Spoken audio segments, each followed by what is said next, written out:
Hello, my name is Fransisco Garay, and I'm a teaching artist for the Houston Youth Symphony's Coda and Melody program. In this video, I will give you some tips and suggestions to help you through Cello Excerpt B.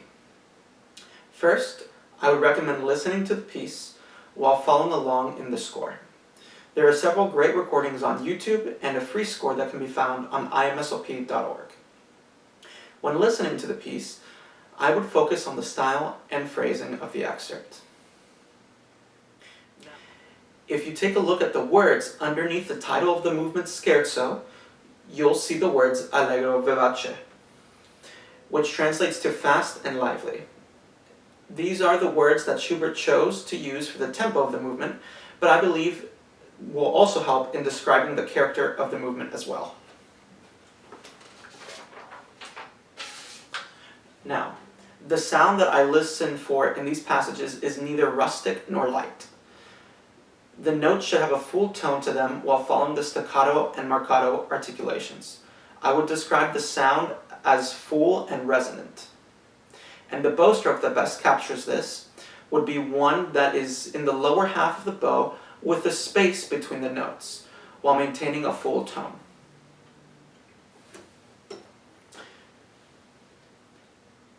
I'll demonstrate playing the first four notes, or first four measures of this excerpt.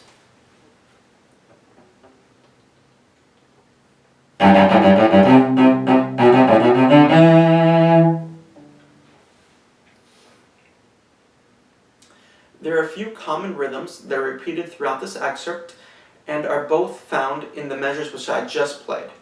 The first rhythm is 3/4 notes that are found in measures 2, 14, 19, 30, and 54. Every time this rhythm appears, I would suggest using the bowing down, up, up to be certain that the note following the 3/4 notes falls on a down bow. This makes the bow coordination much easier with your right hand, especially if the passage that follows the rhythm are eighth notes, like in most of these measures. I'll show you a few examples of this. The first is at measure 2, which I just played again. Right. And it is followed by eighth notes, which makes that coordination a little easier. Right. The next one is at measure 14. Right. Starting the eighth notes on down bow will create an easier bow coordination. Now, the second common rhythm in this excerpt is a measure that's full of eighth notes. For example, measures 1, 3, 13, 15, etc. Every time there is a running eighth note passage, I would recommend to use a small amount of bow and only slightly change the amount of bow that is used if there is a dynamic difference. Instead, I would move the contact point of the bow on the string. Yeah. By this, I mean changing the lanes on the string, right? A good example is the eighth note crescendo in measures 25 and 26. I'll play these measures once under tempo and once closer to the tempo to demonstrate.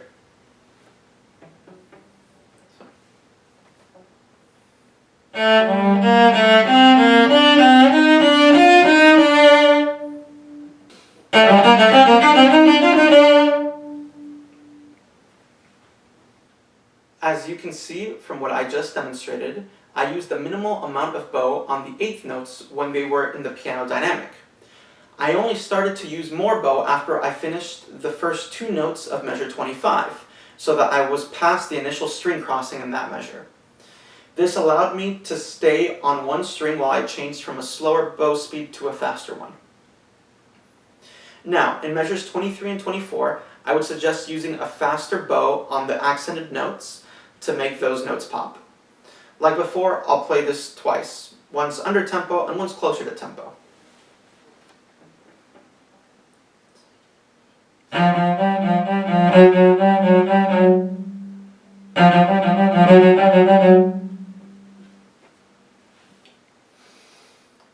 Now continuing to work backwards.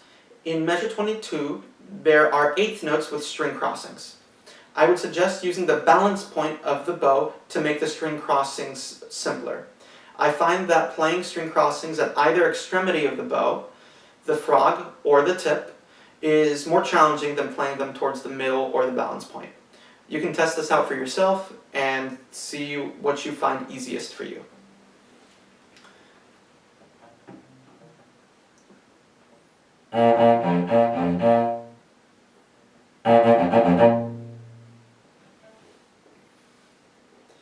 In the measures we just covered, there are two left-hand tips that I think would be helpful. The first is the jump that the second finger has to do when going from the last note of measure 21 to the first note of measure 22. Move the finger quickly to the new string to prepare on time.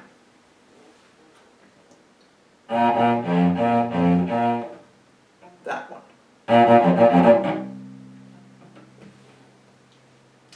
The second tip is making sure that your hand is close to the string and stays open before the shift in measure 25. Yeah. Open hand, measure 25.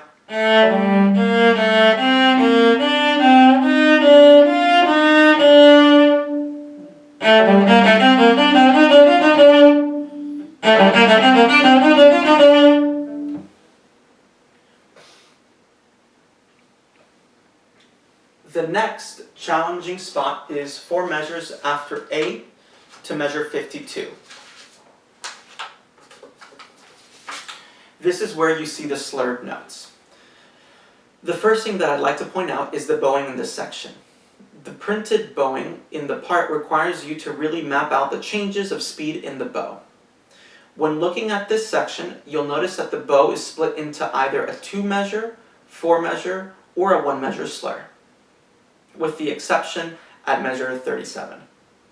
When planning my bow distribution, I have in mind that I want to use the full bow for most of these measures, while bringing out the phrasing of the notes.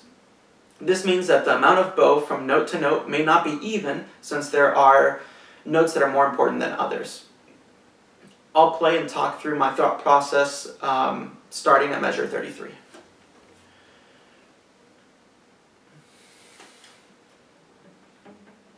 So, I'm starting at the frog. Spend, save, spend, spend, spend here on the up bows, spend,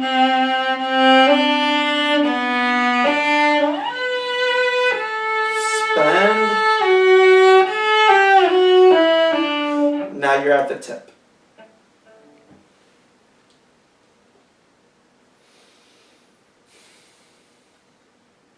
Now starting at measure 40, the bow distribution will be much more even, and we really want to make sure to save bow for the 4-measure slur.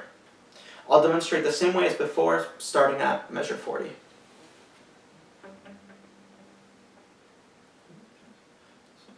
Saving bow.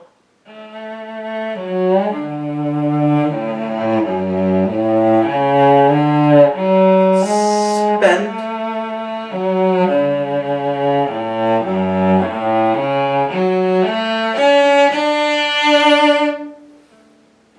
This will be easier at a faster tempo.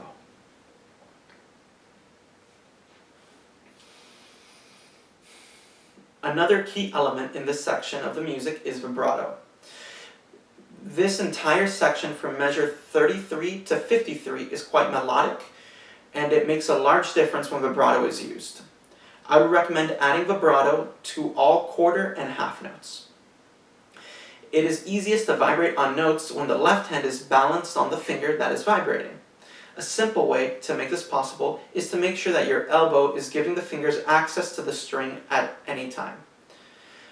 Notice that when my elbow is aligned correctly, the notes are easy to reach.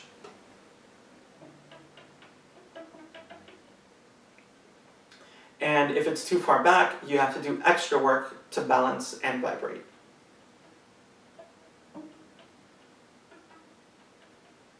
Versus already having the elbow there.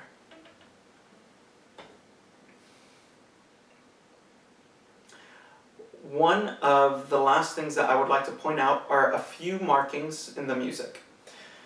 The first is the forte piano at measure 32. The name of the dynamic is pretty much self-explanatory. You begin the note forte and drop down the piano pretty quickly. This can sound quite similar to the accents like in measure 23. One way to tell them apart is that the accent is actually played within the piano dynamic. You'll hear this clearly on the notes that follow the accent. So here is the accents at measures 23 and 24.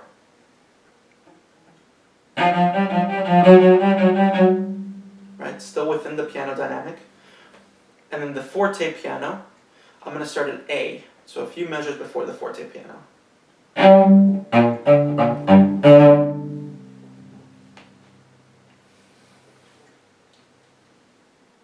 The other marking I would like to draw attention to is the sforzando, which is used in the last three measures of the excerpt.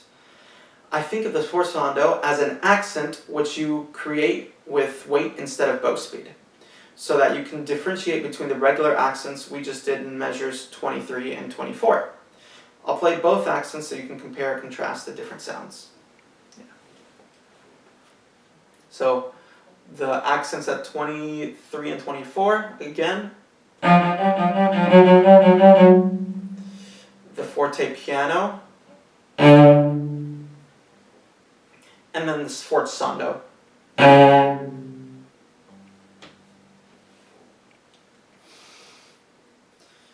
The final thing that I would like to bring up are the use of bow lifts or retakes. I use a bow lift at the end of measures 15, 27, and 28. I think that the freedom of being able to play those following measures on a down bow helps with the resonance of the sound. This is measure 27.